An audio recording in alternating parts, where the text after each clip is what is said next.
of the French newspapers with Elena Casas. Good morning, Elena. So, what have you got for us to start with?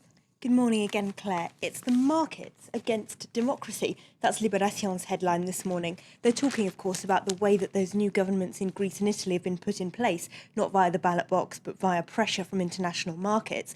If we have a look at the editorial on the inside, they say that people around Europe feel dispossessed. They're not angry with their governments anymore. They're angry at a sense of powerlessness that they feel. They don't believe those governments can do anything in the face of pressure from the financial markets. But they do also point out that it's up to politicians. They made policies that made this economic crisis possible, and it's up to them to do something about it. They also talk to some bankers on the inside, Claire, and they say the same thing, that what the bankers do is just reacting to what politicians do. Market chaos is the result, they say, of politicians' incompetence. So bankers feeling sorry for themselves then. Anyone else feeling sorry for them? Le Figaro is actually, on their editorial, on their front page, they say the same thing, really, that these governments being put in place in Greece and Italy isn't the fault of the bankers. It was made inevitable by what they call the irresponsibility of politicians. And, of course, that it will lead to a restoration of democracy. They remind us that those two governments are only meant to be in place for a short time, and both countries should have a general election in the next couple of years. That might not be much consolation, though, for people who are losing their jobs because of budget cuts, and that's something that L'Humanité is touching on when it comes to France. Yes, they've got unemployment soaring, Pôle emploi cracking as their headline. Pôle emploi, of course, is the French employment agency. They have actually got a good story for France's economy, though, in there as well.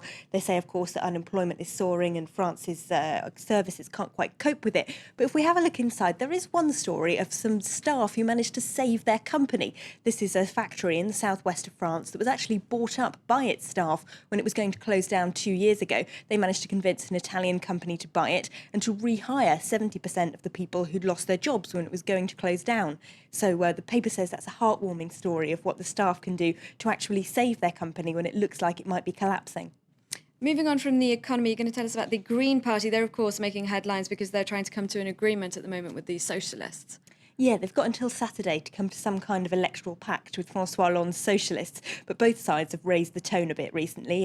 Libération interviews the Green Party co-founder Daniel Cohn-Bendit today, and he says he's very unhappy with François Hollande, the socialist candidate's refusal to cooperate with them. He says he's completely refusing to back down on the idea of scrapping nuclear power, which the Greens are very much wedded to. And Cohn-Bendit says the Greens aren't prepared to get rid of their principles in exchange for having a few ministers in a socialist government, which is what François Hollande is offering them.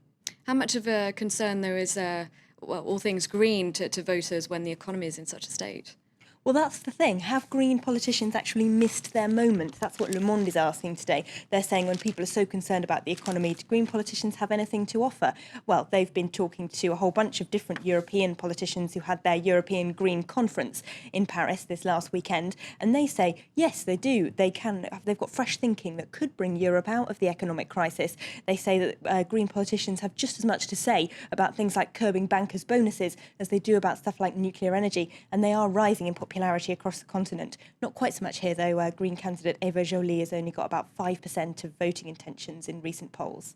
And briefly, Le Figaro, some good news for environmentally friendly people? Yes, well, you've heard about using cereal crops to replace petrol in cars. That was a bit controversial with some Green people who said that it was using cereal crops that could be used by people in the third world to eat. But now French biochemists, according to Le Figaro, have come up with chemicals found in flowering plants, food and even algae that could be used to substitute petrochemicals in plastics, cosmetics and agriculture. OK, thanks very much for that. Look at the French newspapers, Elena Casas. Now let's take another look at our headlines here on France 24.